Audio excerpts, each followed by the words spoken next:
We are about to start our second panel session for the afternoon, of which the focus will be on economy, innovation, and diaspora engagement in trade and investment. This session will explore opportunities for strengthening trade and investment between Serbia and Australia, the growing role of startups and the digital economy, and how financial engagement, sport, and business can deepen the ties between our two countries. Leading the conversation is Mr. Goran Droždivov, founding secretary and board member of the Australian-Serbian Chamber of Commerce, with extensive experience in international trade and business collaboration.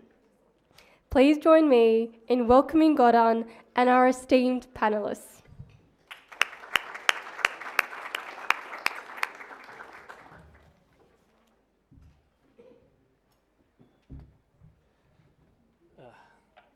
Thank you, Tatiana. Thank you again to all of you for coming here. And, this is my theme, economy. And it's really hard now to start doing, panel after politicians put a really, really high bar, and we have some type of competition between each other. So after the, summit, please, you have comments there. Please just put economy as your favorite panel. So do that, yeah. Giuliani, you did amazing job, fantastic. Thank you so much for that. I would like to start with our panelists. This is the focus. It's on them today, and to present yourself. Sasha, you can start. First and foremost, just wanted to again acknowledge a couple of really special guests. His Eminence Siloan, Ambassador Stefanovic, and Secretary Jovic, who's travelled from Belgrade to be with us here today. I think as a segue, telling a little bit about each other is an important piece, I think, of who we are and where we've come from. So my background, I always enjoy talking about this. I came to Melbourne back in '88. It's hard to believe. As a 13-year-old with very basic English. I thought I could speak English, but I couldn't. And as many of you may remember, back then, we flew the old yacht planes. Yacht used to fly here. Yugoslav Airlines, for those of you who know or don't know. They flew to Melbourne and Sydney from 70s onwards. It's hard to believe that was the case, but we actually did have one of the very few European airlines that flew here twice a week. And we were on that plane. And we actually came as a family with Yacht here just for a couple of years to learn English. And what year is it now, Goran? It's 2025 and we're still here. But what a journey it's been. I've spent, fast forward, most of my career in working in business. That's my passion, sort of economy and business management by trade. And I've worked in corporates for 20 plus years, and I manage a company called Felix Partners, which is a tax and finance practice. And clearly very passionate. I think this Chamber of Commerce thing, didn't just come by accident. It was something that I've been deeply passionate about, and I'm grateful to have had a company of many team members, including yourself, right from the onset to create something that connects our two communities, together in a business sense. So we'll talk more about that down the track, about the sorts of supports that we received, etc. So that's a little bit about me. And I've got two boys, 14 and 12. They are, and fast growing. We can't feed them enough. At the moment, we're struggling with the amount of meat we're going through at home. Steaks seem to have become a snack after school as opposed to a treat. Over to you, Ruth. Thank you, Sasha. Okay. Well, hello, everybody. For those of you who don't know me, my name is Ruth Stewart. I'm the former Australian ambassador to Serbia. So I was in Belgrade from 2018 to 2021. So included a very interesting time during COVID. I'm probably one of the few people in the room who doesn't have a family connection to Serbia.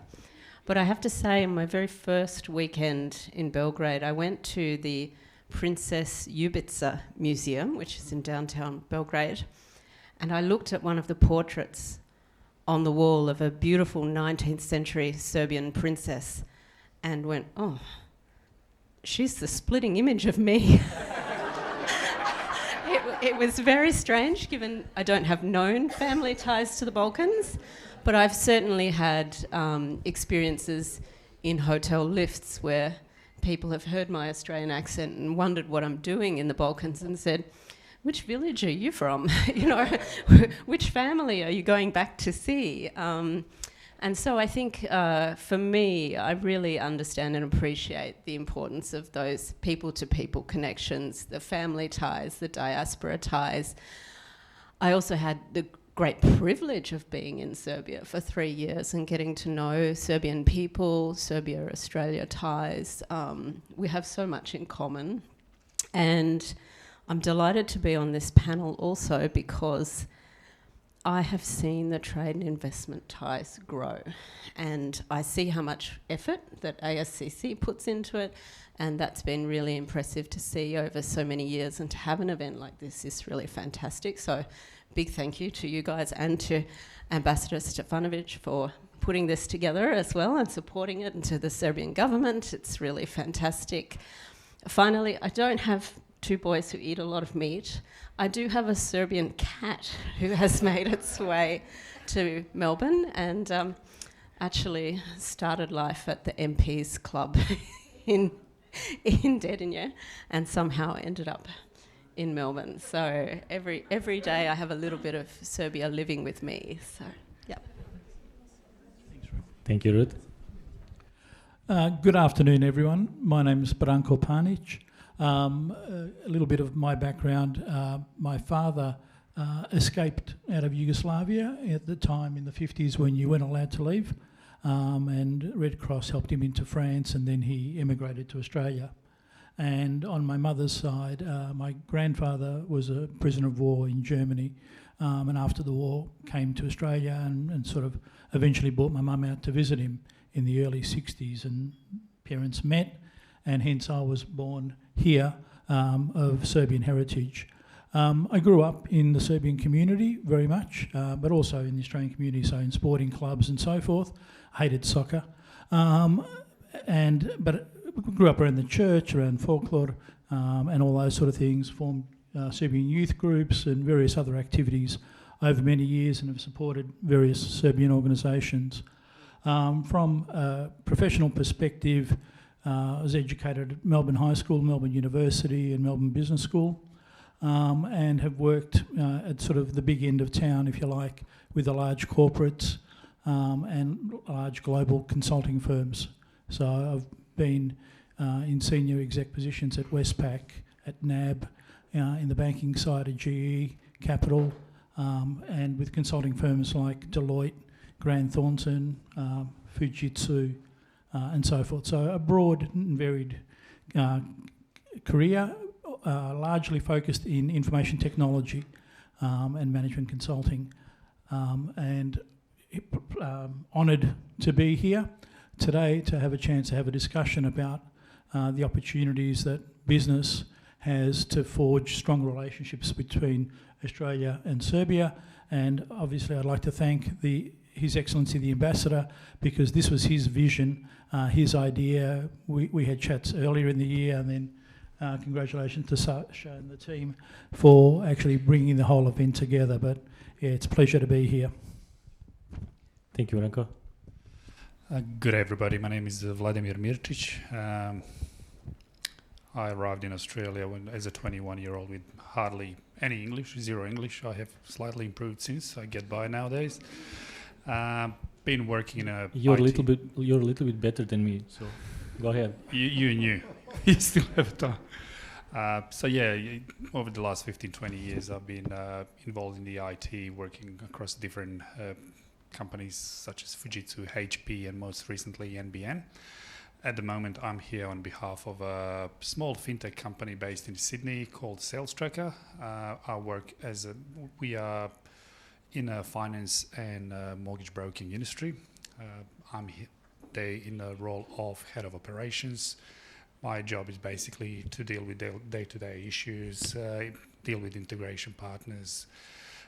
There is also a component of customer service and also working closely with the product owner on designing and developing the roadmap for future development of the product. So excited to be on this panel and see how we go. Thank you. Well done, Vladimir. Thank you.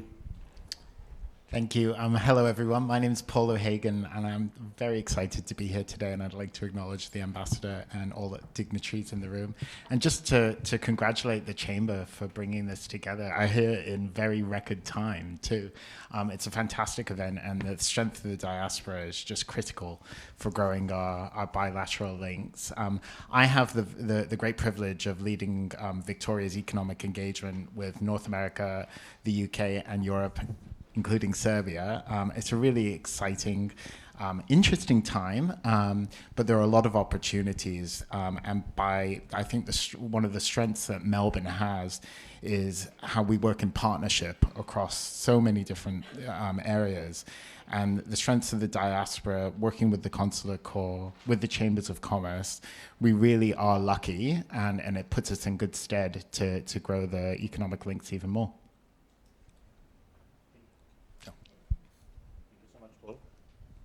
It's working? Yeah, it's working. Excellent. As you can see, we have amazing panelists here, and we will try to, answer the question why this discussion is important. It's critical today. Over the next 75 minutes, we will explore 3 interconnected themes. First one is trade and investment. Second one is startups and the digital economy, and the third one is financial engagement with sports and businesses. These themes are not isolated. We will try to discuss that and prove that, and prove that they are part of the shared vision for deeper cooperation between our 2 nations. So I would like immediately to start with the questions, if that's okay with you guys.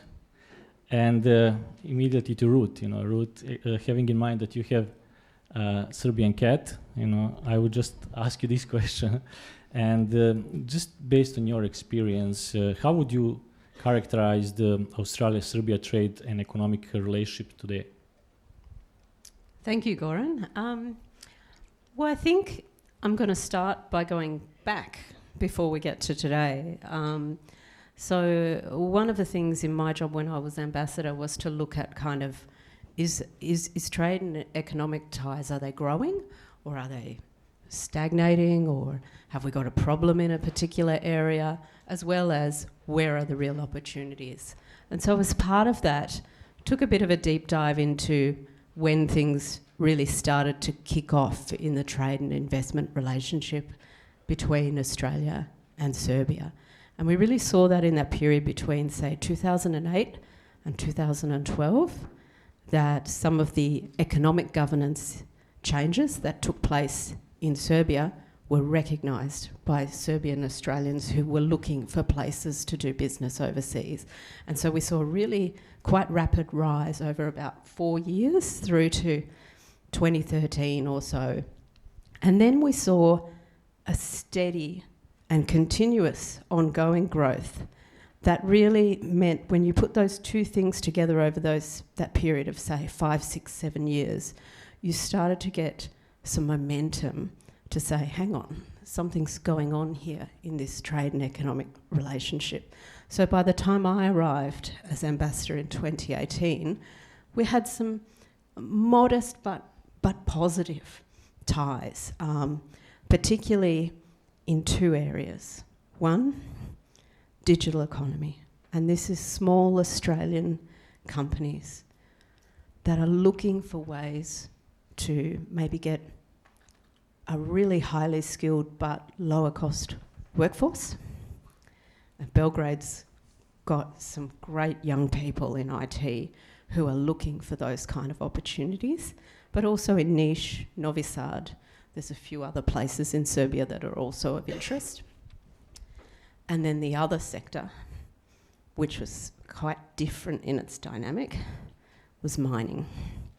And what we've seen in that period while I was ambassador, even during COVID, when things were definitely disrupted, is probably the best way to put it, is that it's continued to grow. So preparing for this panel, I sat down and I looked at the latest trade investment ties and I went, wow, it's really grown. Like since I was ambassador, we can now say that the two-way trade is $200 million a year. That's starting to look like something of value. And the investment went from like 9 million, I think in 2018, to 66 million now Australian. And that's something that I would say, if you ask me to characterise things, it's positive. It's still modest, but it's showing us that there's something there to pay attention to and that there are opportunities. And when you think about coming back to that opportunity, particularly in the digital space, you've got this really young, well-educated workforce in Serbia that are looking for opportunities to work for international companies. And you've got the infrastructure in place, but you've also got the advantage, which in the past would have been a disadvantage, but is now an advantage, of time zones. And so what we saw with some Australian companies was that they needed work done overnight. So 5 p.m. Melbourne, Adelaide, Perth time, whatever. All the work goes offshore. It's done in Belgrade. You start the next working day. It's done. And that's really smart. And that's one of the advantages. So overall, I would characterise it as really positive. But there's these two streams. And the mining stream is quite different to the digital economy stream. And within mining, there's two different components as well. There's lithium, which is one very big player. And then there's gold, copper, other opportunities which are quite different in terms of who's mining and what they're doing. I'll stop there. I would just continue on top of that, and if you can just tell us, what are the key features are, and what drivers are for future growth. Well, I think I've covered some of those key features, but maybe we'll go to the drivers for future growth. Yeah. Because one of the key messages, there's probably a couple of things. If you look at that mining, if there's anyone here who works in tech for mining, it's not just miners. The METS industry, Australia is a world leader in METS, so mining, engineering and technical services for the mining sector. We're actually a mining superpower, but there's a lot of mining is mine safety. IT for mining, things around mining that are not actually digging holes in the ground. And there's a lot of opportunities for smaller and medium-sized players in that space. And then the other thing is, I think, the digital opportunities, especially with AI, there's plenty of room for more growth there. All right, thank you so much, Ruth. If you can pass the mic to Paul. Paul, question for you. What initiatives in Victoria government pursuing to grow trade and investment with Europe? Absolutely. Thank you. Thanks very much. Maybe just to give you a bit of an overview of what Global Victoria is. We're the state's trade facilitation agency, and we help Victorian companies export overseas and to set up overseas. And together with Invest Victoria, the agency that helps facilitate inward investment into the state, we're very proud that we have 23 trade and investment offices around the world, and that's by far the largest of any of Australia's state or territories. And in my patch in Europe, it's really exciting that we've actually increased our footprint. 2 years ago, we opened a second trade and investment office in Paris, in addition to our team in London, essentially doubling our footprint there, reflecting the real interest on both sides for Victorian companies to go to Europe, but also for European companies to explore possibilities in Australia. Our engagement with Serbia is led out of our London office under our Agent General there. His name's Tim Dillon. And when he found out that I was speaking today on this panel, he was very excited, and he asked me to congratulate Sasha and the team and to pass on all my best. So some of the ways that we help Victorian companies when they go overseas, we provide training on setting up overseas, but also provide information and intelligence on what the market landscape, what it looks like. We also lead trade missions overseas on various sectors. We have a team of trade sectoral specialists who on a regular basis go overseas, many times to Europe. We advocate on behalf of Victorian companies here in Victoria, but also to the Commonwealth government and also to international governments too. When I was looking at Serbia specifically and some of the things that we have been doing, I think in the first instance, when companies are looking to go to Europe, there's so many different possibilities of where they could actually go, and they're not quite sure what the first steps is. We feel part of our role is just pure education in what's going on. And when you look at Serbia, there are, like as Ruth just said, there are some really great sectoral links. And probably just to add to what you said, it looks like agribusiness. There's quite some possibilities, and of course manufacturing and professional services.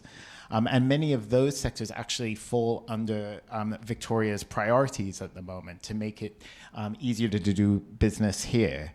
And then when also more on for Serbia, when you look, Serbia is very much aligned to EU the regulatory framework, which is really important for companies going overseas.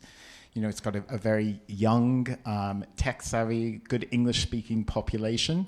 And again, it comes back to the diaspora here, and that we can all play a role in just being a bit of a teacher and an educator to companies to let them know what the possibilities are, and then help connect them when they're in the market. Thank you, Paul, so much. You already answered related to Serbia, so I would, if you can pass the mic to the Sasha. Sorry. We should actually put a different schedule for seating, but it is what it is. Sasha, from Australian Serbian Chamber of Commerce perspective, how do members see the trade and investment relationship and the role of government support? Yeah, it's a really good question, and sometimes I wonder how people actually see it, even here in the room, you know, how we actually come across as an organisation. But I'll maybe go back a few steps and then we'll talk about some of the figures that Ruth also shared. And I'm glad your interpretation was similar to mine. I know the formats DFAT use have changed over years. But with the Chamber, first and foremost, it's something that started as a community initiative. It was about, like I said in my opening speech today, coming from very humble beginnings with your previous ambassador, Mitropolije Petrovic, who was certainly very helpful in helping us get together and legitimize what was initially an idea, where we recognized a gap as a community of not having something that represents different business leaders like all of you today,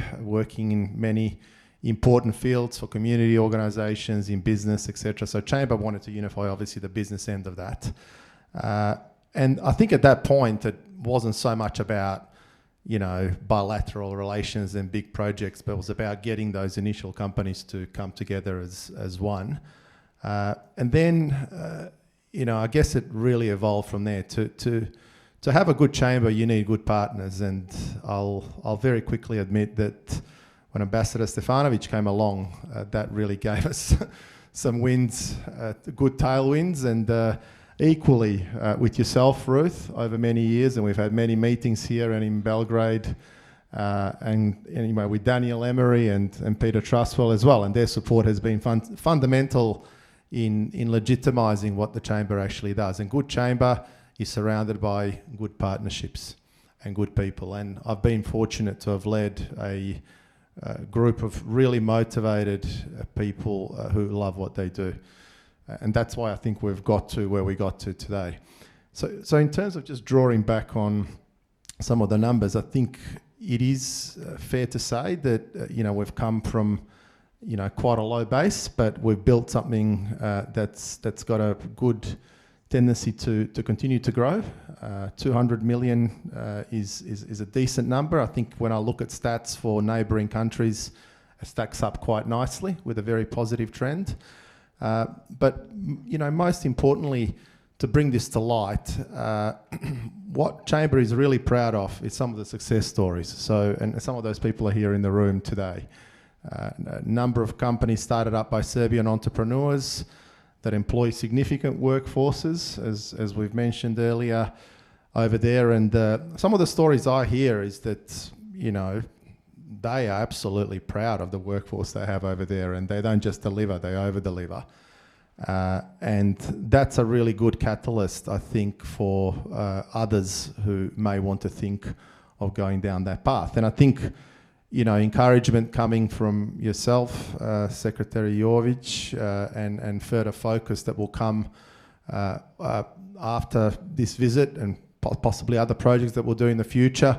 Only last week I was at the World Chambers Conference and very pleased to meet the colleagues from Privredna Komora Serbia, the large chamber, the professional chamber in Belgrade. All of those things are really important to continue to position opportunities in the future.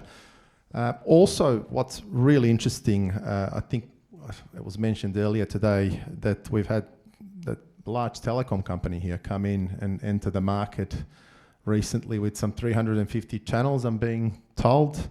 I don't know what all those channels are. I know there's a lot of them, and I don't know who's got time to watch 350 channels, but it's a pretty good app, I think. I've certainly tested it, and it does work. So that's a great encouragement that we've got companies coming and actually looking at the Australian market as well as an opportunity. Yeah, thank you, Sasha, for that. And we were discussing, which sectors we are calling that emerging markets at this point. Can you talk about that? What you're seeing as emerging industries, which are potentially can be bridge to bring more, or actually to bring growth between Australia and Serbia? Yeah, it's a really good question. So look, first and foremost, the IT sector, I have to start with that because it is really strong. It does represent, a significant export for Serbia, not just in terms of Australia as quite a small player, but globally. They are very successful in having attracted investment from major multinational corporates that are headquartered in Belgrade for that region. But also, lots of other small businesses and sole traders that are acting on behalf of, different companies. So that is an opportunity, I think, for, Australian businesses to look into and tap into with a workforce that's young, looking to progress. Really, English, I think, has improved immensely in the last 20 or so years. The other industry is agribusiness. I think we're seeing renewed interest with specialised sort of high-quality products in the Australian market. So that's one to really watch out. Then on the Australian side, I think Ruth also touched on the resources industry and the METs. I think it's fair to call it for what it is. Australian companies see a potential in those industries, and some of them are present not just in Serbia, but they're present in other European countries as well.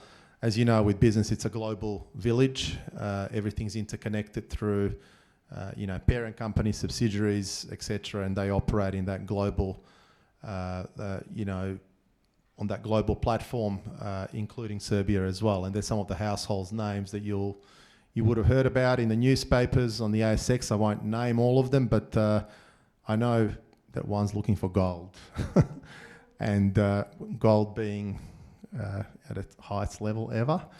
I wish them all the best.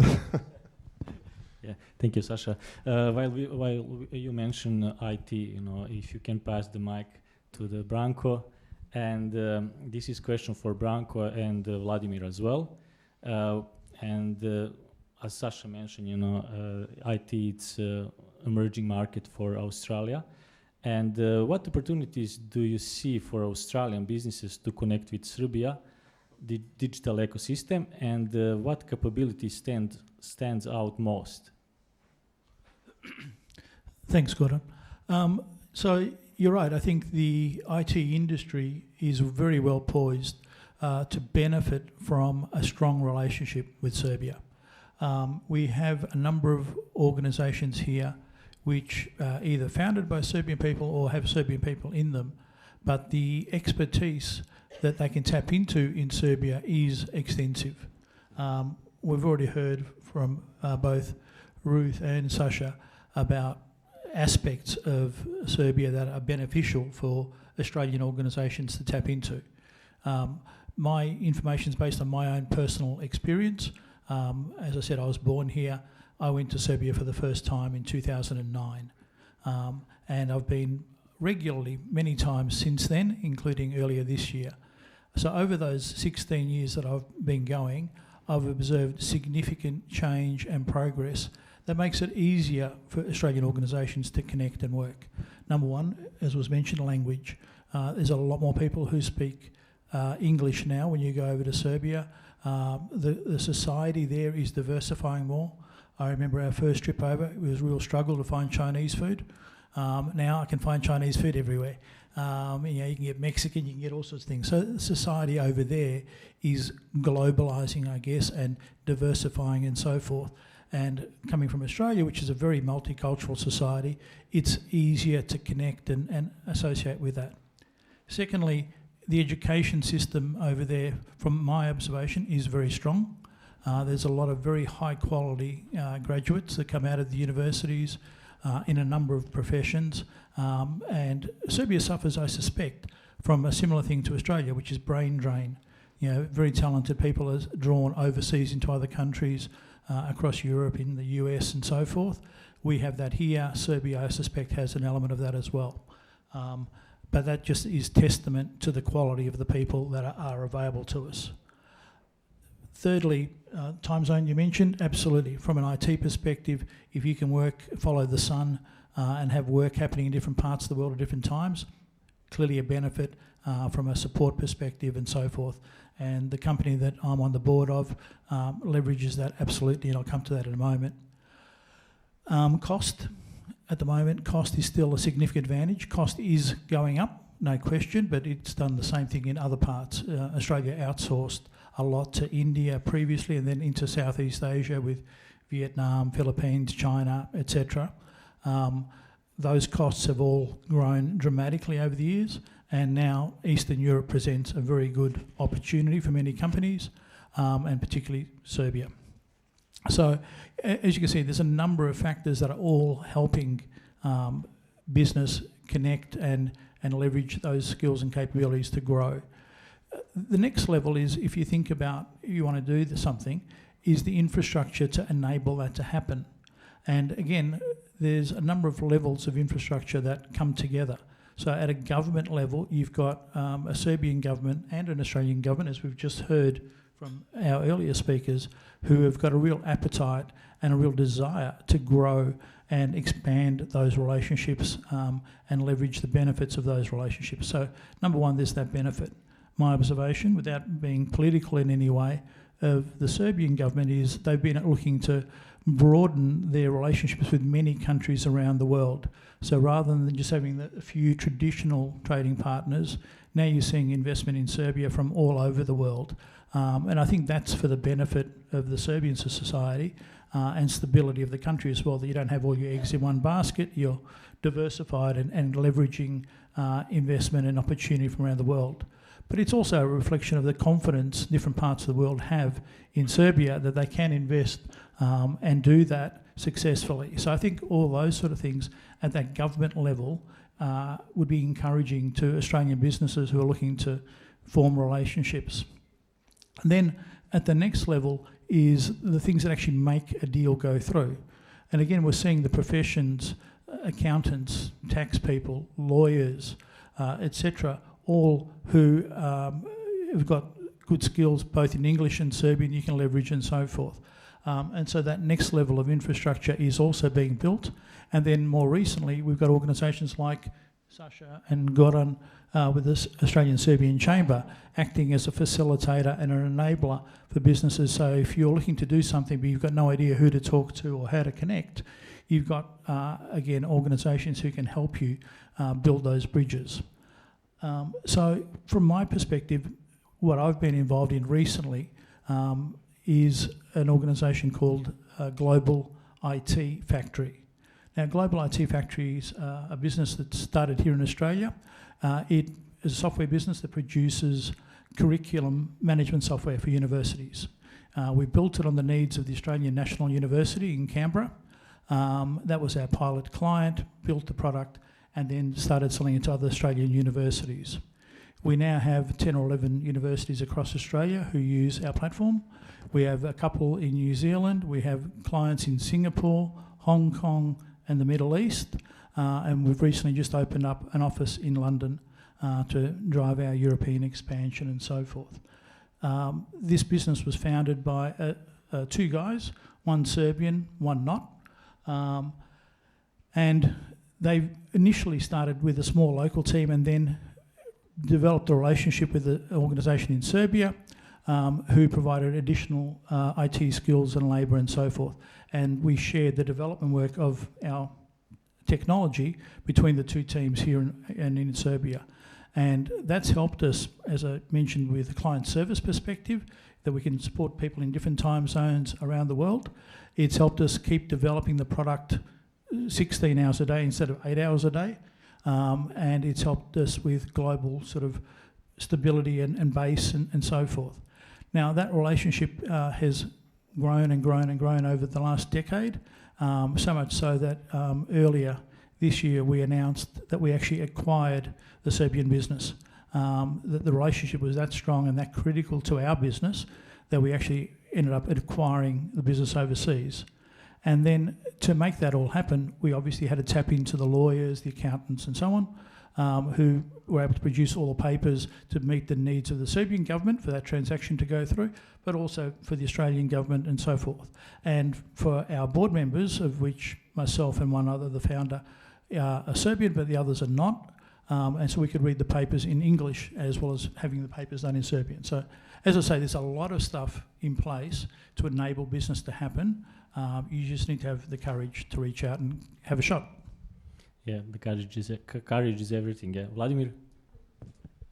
Well, I guess talking about collaboration between Serbia and Australia, I think the best way for me to express how I feel about it is by telling you a story about a sales tracker. I think it kind of captures the power of what that collaboration actually could become. The beginning of it is basically very, very modest. It starts with one person and the idea. So the founder of the sales tracker, Dalibor, who's not here today with us, but he kindly last minute asked me to be here on his behalf. Basically, he was, first half of his career, he was involved in alcohol industry, in the beer industry. He was working for Carlton United Brewery. And one day he just made this great decision. I had enough of this and I'm just going to jump into finance. Like, why would anyone leave beer and go to finance? I have no idea, but it's a true story. So basically, yeah, that was his idea was he wanted to try something else and started working with one of his friends who was a mortgage broker back then. He's got this amazing business-driven, analytical, problem-solving mind, and within 6 months of him basically being in that job, he realized there is a massive gap on the market. So all the brokers, they had no like end-to-end complete technological solution. They were jumping between fragmented softwares. They're doing non-value-add kind of tasks, spending too much time on stuff they shouldn't be instead of focusing on their clients. And this is where he came up with his vision. He wants to build a comprehensive end-to-end solution, single login, single ecosystem, basically everything from lead generation to application processing, reporting, compliance, all the way integration into bank systems. That was 10 years ago. We just had like our 10th anniversary a couple of weeks ago. I'm pretty sure most people in this room at some stage have applied to buy a house or buy a car, whether a house to live in or to invest, whichever, and you've reached out to the mortgage broker. Every fourth application has originated in our system nowadays. So we've got a significant presence on the market at this point of time. The cool story about this is what took us on this journey was that skill set and talent from Serbia. So early on, obviously, Dalibor realized in order to come up with something like this, he would need strong techie guys, so to surround himself with strong techie guys. And as you know, traditionally in Australia, the IT outsourcing goes to India, Philippines, those kind of countries. I still specifically remember we were having dinner one night and he was telling us about this, and my wife goes, "Why don't you go to Serbia?" And he was like, light bulb moment, you know, and vicariously through my wife, I still kind of take a little bit of credit for success of Sales Tracker now. But yeah, basically, and then what happens like through some connections and friendships from here locally as well as in Serbia, family, that sort of stuff, he managed to get hold of 2 senior developers over there. Somehow he managed to convince them this was a great idea, you know, it's worth spending time and effort in, and these guys they somehow bought the whole story. They became co-founders with this and basically invested everything they had at point of time into this project. Talking about courage early on, I think this was the moment for Sales Tracker. Within 18 months, the first MVP or minimum viable product was available. 12 months later, the first client was signed, and basically the whole business took off from there. As the business was obviously growing, the demands on the team were growing, so the team was expanding, and our philosophy was basically try to capture talent when they're young, straight out of the universities, basically give them opportunity to get exposure to the latest technologies, integrate them into like high-tech projects that we're currently working on, give them opportunity to be mentored and guided, but at the same time, encourage autonomy and innovation. I think innovation is one of the keys here. We might have a little bit more time later on to talk about this, but for us, that's proven to be the main key for these young talents. If I fast forward to where we are now, so obviously the company has gone from 1 person, to 4 people, to 7 people, to about 50 currently that we have. 80% of that staff is based in Serbia. So we've got like 2 offices in Belgrade and Novi Sad. And we're not only just talking about the coders here, like we have a whole range of functions that we currently have in Serbia. So people from finance analyst, business analyst, QA and testing teams, support, help desk team, operations presence. So it has grown significantly. And what we kind of traditionally try to do is every couple of years we bring teams, 6 to 8 people from over there to come and work here with us, work with our clients, understand their operation, understand their challenges, and basically start creating those relationships. The remaining staff is split between Sydney and Melbourne. We've got about 8 staff here. Generally, it's all just a leadership role and client-facing roles. Like we don't necessarily see ourselves as a IT giants, like local IT giants like Atlassian or Canva. Otherwise, our founders would be in top 10 richest people in Australia like theirs are. Like we're not there yet, we understand that. But I think we kind of go to show that even like a small to medium fintech can scale globally and in a process, I guess, grow as a company, but also provide build relationships and build the partnerships in the process of that to drive innovation and create opportunities for future. Thank you so much. It's a really, really inspirational story. And I would just, stay with talent pool in Serbia, and if you can, stay with you, Vladimir, just explain, how it is working with Serbia. What is the benefit? What are the obstacles? And why, at the end of the day, why you choose Serbia? Serbia has very strong talent pool. I think we're talking about between 60 and 100,000 IT professionals currently available in Serbia. Like, when we considered going to Serbia, like, one of the things is, like, we need to there are initial challenges. Obviously, you've got, like, big international companies already present there, and very often they'll be able to offer better lucrative financial contracts and arrangements for these people than we can. So what we were basically looking for is opportunity for us to somehow separate ourselves and make ourselves attractive to those people. So if you think about, like, for a junior developer that just came out of the university, if they have an opportunity to work for Microsoft or work for the small fintech in Australia, like, the decision is easy. Like, they know who they rather want to have on their resume. But what that generally involves is, like, if you start working for Microsoft, you become part of the small team working on a small project, and you have very limited exposure to what's going on around you. We basically give them opportunity to work on the latest technologies. As I said, integrate them with our key projects, give them strong guidance and mentorship from our senior developers. And going back to that initiative, I think that is the key. So basically, even today, we encourage our developers to spend 10 to 15% of their time on their own ideas, innovate. They will come up with some little features. They're not necessarily all, like, multi-million-dollar revenue generators or anything like that, but they have potential to later on become part of a premium subscription or commercial plugins, something like that. But what I think is important is basically it builds their confidence, it builds their competence, and it builds loyalty because they feel they're part of the product evolution. For us, as a sales track, obviously, it's a very good thing if we can start offering some free features. That's also kind of good. Like, having a strong free line of products also kind of tells you the confidence about the quality of your overall product. So it works both ways. The other thing that I would call out is basically a lot of these people in Serbia, they actually enjoy the lifestyle in Serbia. They don't necessarily want to go anywhere. They want to work for an international company, but still be close to their family and friends. So that's really important what we found.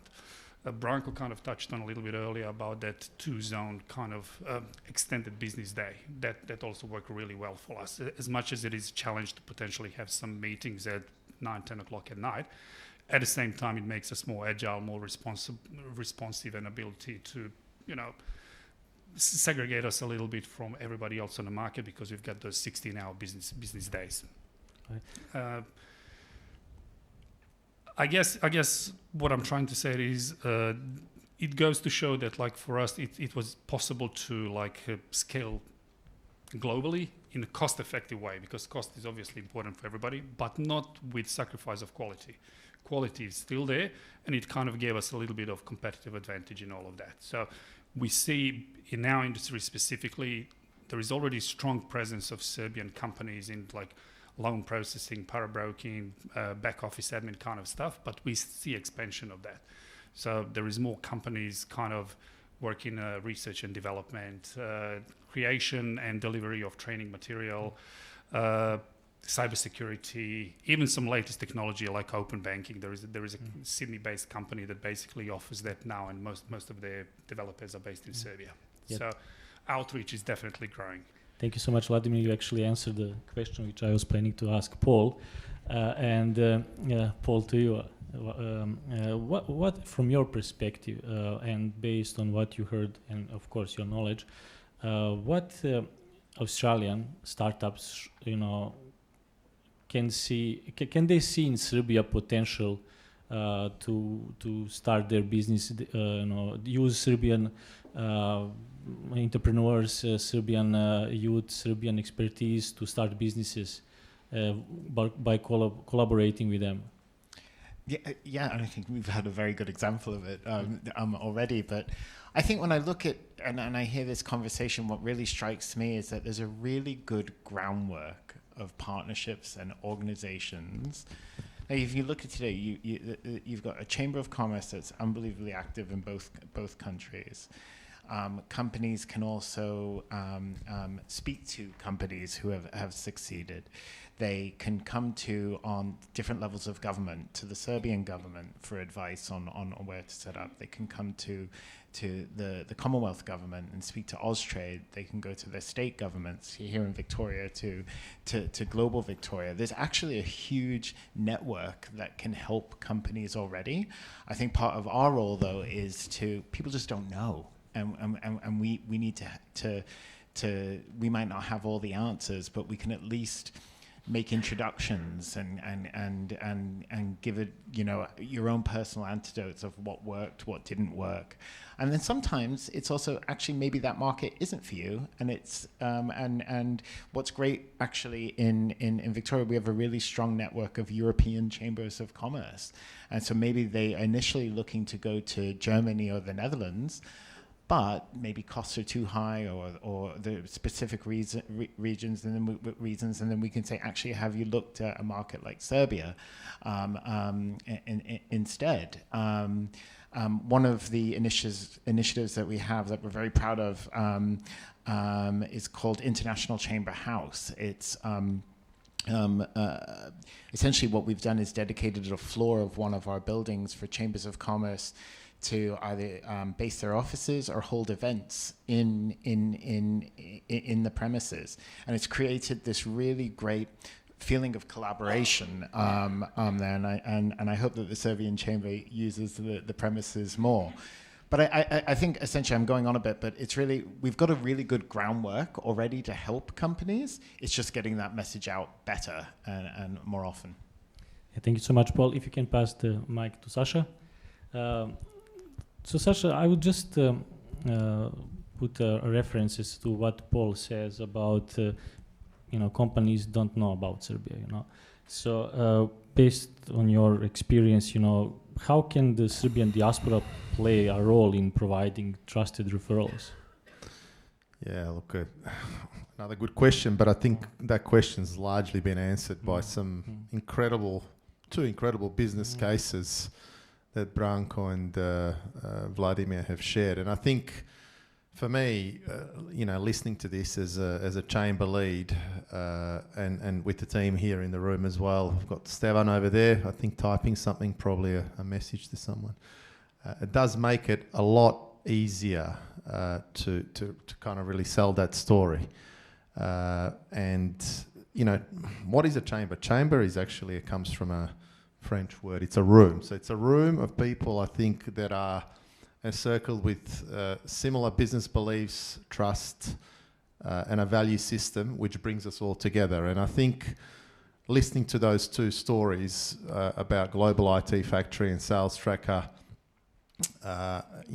provides for really powerful examples and hopefully an inspiration for others to recognise that you can do business as far apart. A country such as Serbia, which has certain talents, we've established what those key opportunities are in which sectors they sit, and that's where a successful chamber really plays a key role in channeling people and enabling people to operate within that circle of trust. And I really sincerely hope that coming out of today, we will get more inquiries and more people coming forward saying, how can I do this? Can you help us? Or really, the other angle to that would be to say, well, if you're not going to go and set up an operation in Serbia, not everyone's business model is accustomed to that, then there's a real opportunity to work within the Serbian business community, and that's where the chamber comes in, to connect different companies, whether they're small businesses or, we actually do have some large businesses on our books as well. But it is very much about small businesses. It's about how they interact and trade with each other, because there might be someone in the room today who requires your service or who you'll meet at another function. And being in a room of like-minded people, I think gives us a really good platform to work together. Yeah, thank you, Sasha. While you're here, I think it would be really beneficial to provide some examples of regulatory challenges and bilateral agreements that could further spur investment as well. Yeah, look, it's always a challenge. I mean, I spoke earlier on about partnerships of the chamber, and I think those partnerships are really important. The work that we've done with the respective embassies, they're really critical. Having an active embassy really does make the work of the chamber a lot easier. Regulatory hurdles are always there. I think they'll always be there. So it's really up to the chamber to find ways to channel people. One of the things we have assisted with in terms of that regulatory, and I guess it's a really small part of what we do, is the advocacy work. So I think there was earlier a mention about the Social Security Agreement. Juliana, thank you for remembering that. That's the first time that we've seen two governments enter into a formal agreement on a very important piece of legislation which enables people to easier access their pension contributions. But more importantly and closer to the chamber, there's a piece around double taxation agreements and the potential for Australia to enter into that. And I can't reiterate strongly enough that would love the Australian government to see even more importance of signing such agreement. For those of you in the room that are not familiar, it's an agreement which effectively avoids tax being paid twice in both jurisdictions. So I won't go into too much more detail, but it makes sure that you've paid just the right amount of tax as opposed to double paying your tax in both countries. So we've, more specifically to your question, have engaged with the Australian Treasury recently. I think it was about 12 to 18 months ago, and put together a very structured paper which again, flagged that as an opportunity for the Australian government to enter into. And I think, things like that will further spur on, people, especially larger corporations, to have confidence to cross borders and make sure that they can ultimately, go back to their boards and shareholders and confidently advocate for investment in that particular market. So, and then last but not least, we also associate with lots of other chambers and organisations. I'll probably start off with Global Victoria. I think they are absolutely a phenomenal team. And I think what Victoria has done for international trade here in Melbourne, I'm probably biased in saying this given that I'm from Melbourne and their offices are just around the corner, but it's just an incredible way of how that whole, structure has been put together to promote inward and outward investment. And we as a small chamber certainly benefit. And yes, we will come back to your offices again, Paul. Absolutely. We always feel very welcome at your offices, and I will say that once again. And I'll probably also mention another organisation in Sydney called the European Australian Business Council. Again, they are an umbrella network, and we are also a member in that network. And again, it's those soft points of collaboration that are all really important to create a successful organisation, and eliminate some of those regulatory hurdles when they do exist, when we do need to engage and pull in the right people into the room, as I said. Well done.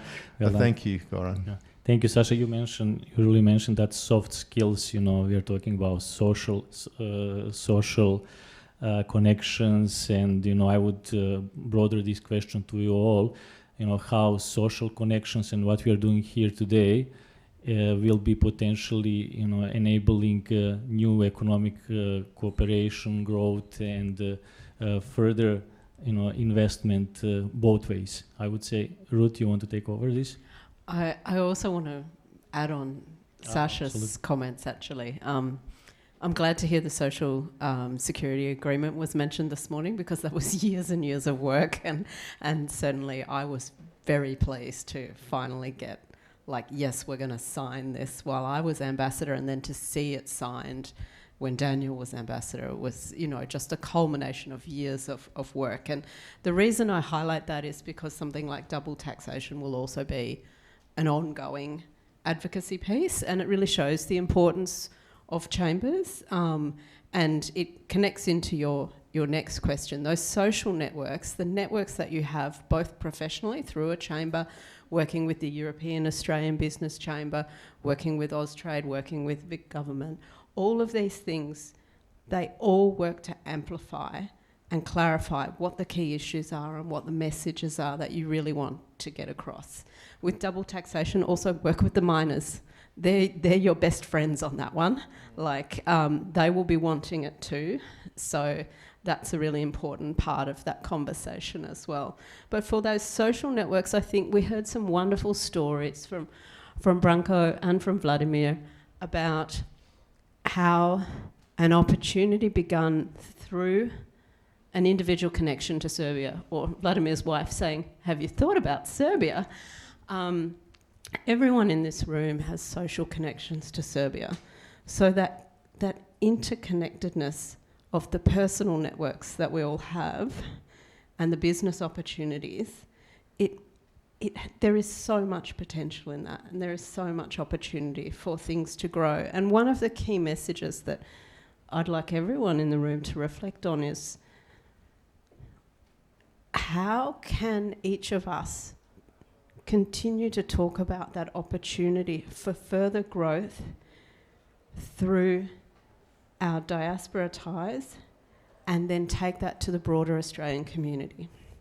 Because that's where the next step should be in terms of increasing trade and investment ties. If I take friends of mine who don't have family ties to the Balkans, and we go on a holiday, we go to some nice wineries, we do some beautiful hiking, we visit Novi Sad, all these wonderful things.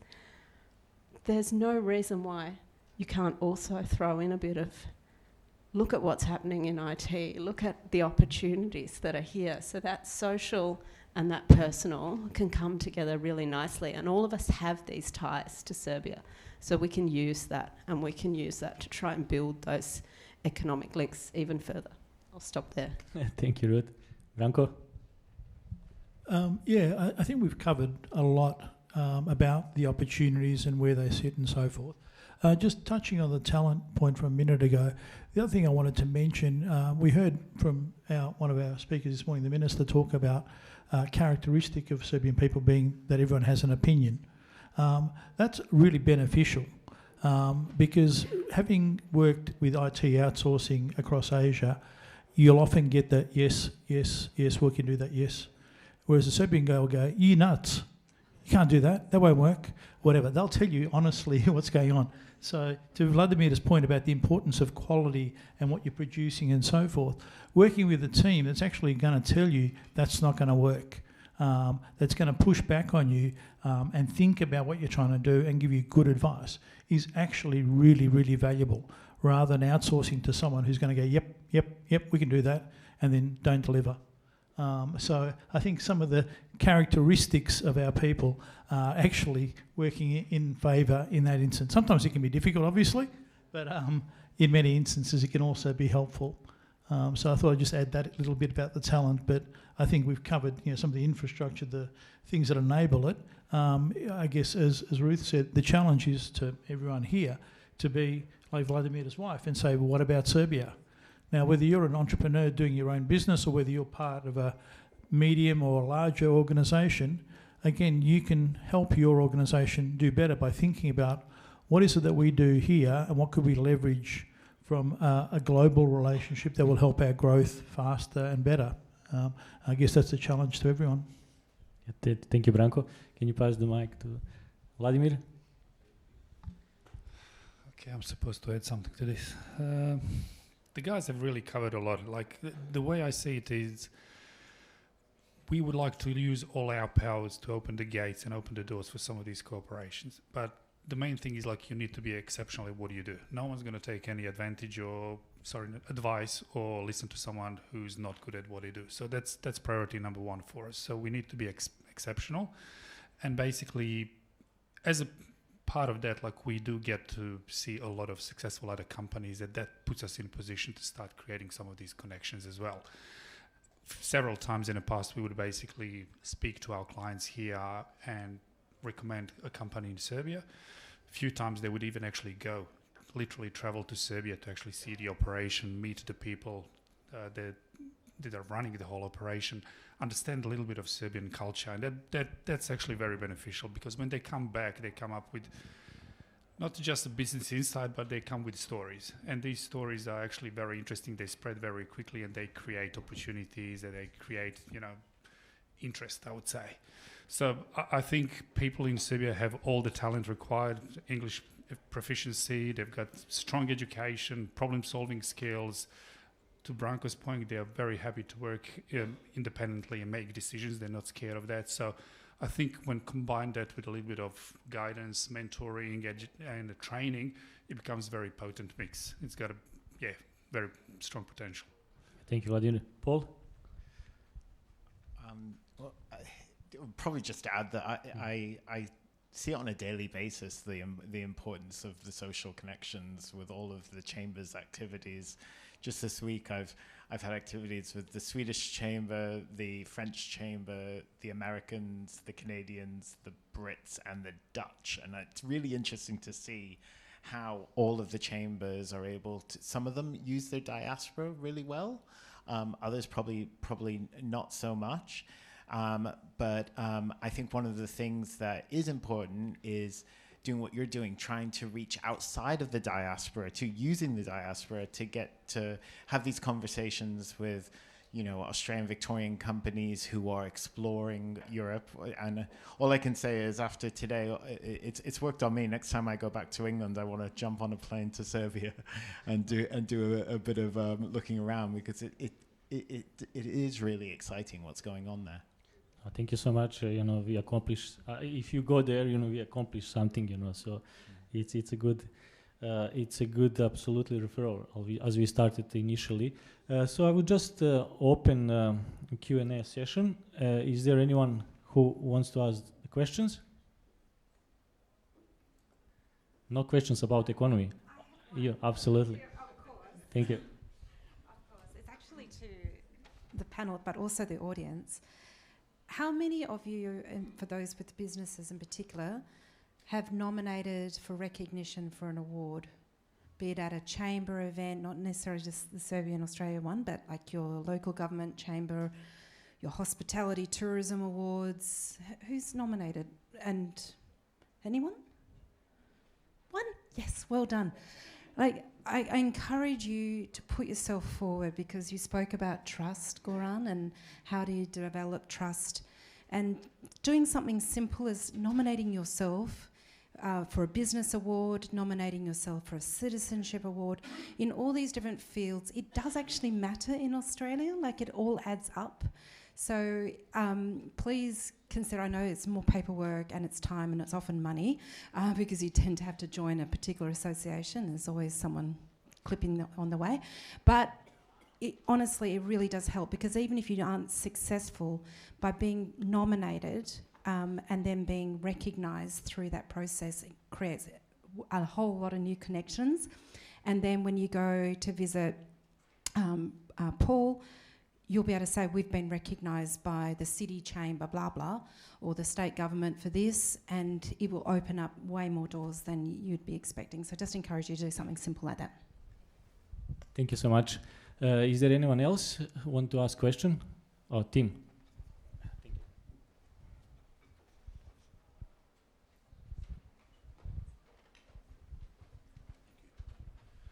you. First of all, thank you very much for your time. It's we really appreciate all of the panel for giving us their time and also their vast knowledge. My question is mainly focused towards Branko and Vladimir. Have you found any challenges navigating through the Critical Infrastructure Act of 2018 and the SOCI Act in regards to doing either development work offshore that may be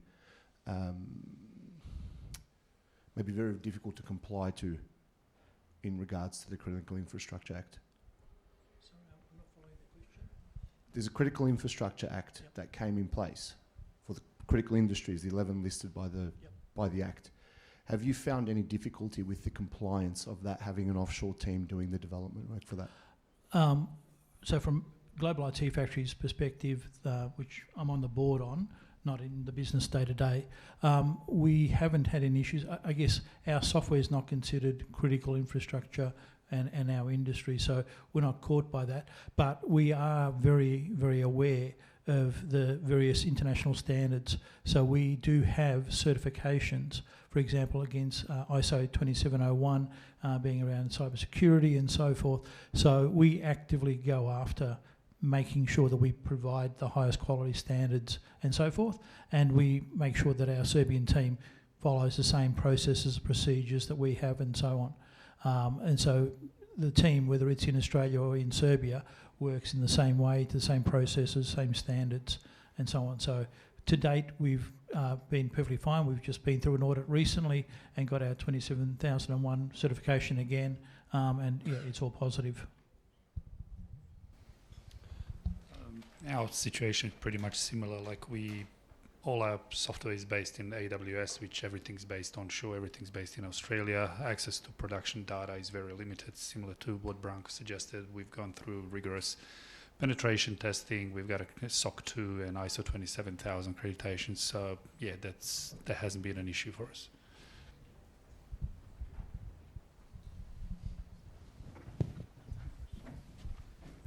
So we had time for one more question.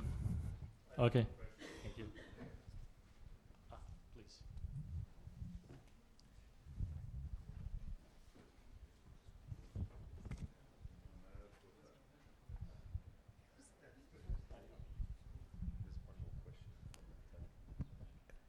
I'm Father Sasha from Perth, and I just would like to ask one question to all of you who ever think may give me the answer. This panel is about the trade, and one very important thing in a trade is the shipment. One of most important, especially nowadays, after Corona, when the shipment go nearly 5 times above previous price. And I would like to see is there any idea, or does someone work on that between Serbia and Australia to have better prices than we have now? Because with all those prices, we may not have the products from Australia and Serbia, and from Serbia and Australia, because you get prices much more to pay for shipment than product prices. Thank you. Thank you. So even though we've got a panel of 5 distinct experts here, there is actually someone else right next to me who's probably better placed to answer that question. It just happens to be in the field of logistics. And I think it's fascinating that as members of the church, you're also very aware of these things and tuned to the realities of transporting goods from far away. So I'll let Goran expertly answer this question. Sorry to just rope you in like this, but you're going to nail this, I know. Yeah, thank you. It's a really good question. Thank you so much for that. We were discussing digital economy and what Serbia can offer to Australia, but you're right. There is definitely, I would say, big gap. In the prices, as you said, related to most of the time container transport from Europe, generally from Serbia to Australia, and vice versa. That will not change, unfortunately. And as you know, for Australia, Southeast Asia, China, it's predominantly market, and I would say around 69% of all trade is with Southeast Asia. So it's really related with demand. So it's a huge demand. The prices are really, constant, I would say, from those areas. But I would say, what's happening currently on the market is that prices from Europe are cheaper than prices from China at this point, and you're right, and it's fluctuating all the time. So if you, what I would advise to you, if you're planning to import something from Serbia, just make sure that it's the product has value. Okay, so if you're planning to import, I don't know, something which is worth $10, you need to consider that into the cost of the transportation. Yeah. Okay. Thank you. One more question. Thank you. Hi, my name is Bojana, and I'm here on behalf of Serbian Folklore Canberra. So I had a quick question about training and skills. So we've talked a lot about how Australia is a mining powerhouse, and I would know, I was a geologist for 2 years. It was a great time, but we also talk about how Serbia is an IT powerhouse. And I'm just wondering, is there any kind of policies or any kind of programs that we can implement to facilitate transfer of these skill sets between these two countries? Ruth, you want? I can have a go. I'm not aware of anything specific. When I was ambassador, we certainly looked at the faculty in Bor and the mining capacity there and what the opportunities are. And we have some particular Australian higher education institutions. I'm thinking Central Queensland University, there's one or two others that are really strong on mining. So we looked at opportunities. And in the IT space, we probably did less looking, because actually Serbia was doing quite well already. The biggest challenge for Australia as a nation in terms of that education, and we're talking about higher education institutions here, which is a little bit different to skills, in that space, is there are so many opportunities for young Serbians to go to Europe and they can come home on the weekend. And that makes Australia a less attractive education destination than it is, for example, in Southeast Asia, where parents love the fact, if you're a Malaysian parent and your child is studying in Australia, it's not that far away. But if you're a Serbian parent and your child is studying in Vienna, that's much more attractive than Australia. So even though we've talked a lot about the advantages of time zone differences in IT, what we found was that in formal education ties, it was a disadvantage. The distance was a disincentive, and the cost of studying in Australia also is quite high for Serbians. But what I will say is that within individual companies that are engaging, we saw some great support for skills exchange. So Rio Tinto, of course, everybody knows, is the biggest Australian company in Serbia, and BHP is now also there and doing well. The big miners have really great systems in place in their organisations to transfer skills, including sending staff all around the world. So somebody who starts out in one of these mining companies in Serbia may then find themselves in Mongolia or Chile or Australia. So we did find that there was some really good things happening within companies, and I think we've also heard both Vladimir and Branko talking about how they work within their organisations on things like innovation and skills exchange. So we saw that it worked better informally, in a way, than in a formal kind of setting. I don't know if that helps, but that's probably where we were from an embassy perspective when I was there. Thank you so much, Ruth. And with this, I would just conclude this panel. And if there is there any more question? Okay. No. And I would just conclude and thank you so much for all your support, all your help, and I hope that today's discussion, will inspire some of the people in the room to, do some actions, and that economy is about that. Let's talk, do the actions, and put ideas in the product. Let's say like that. Thank you so much again.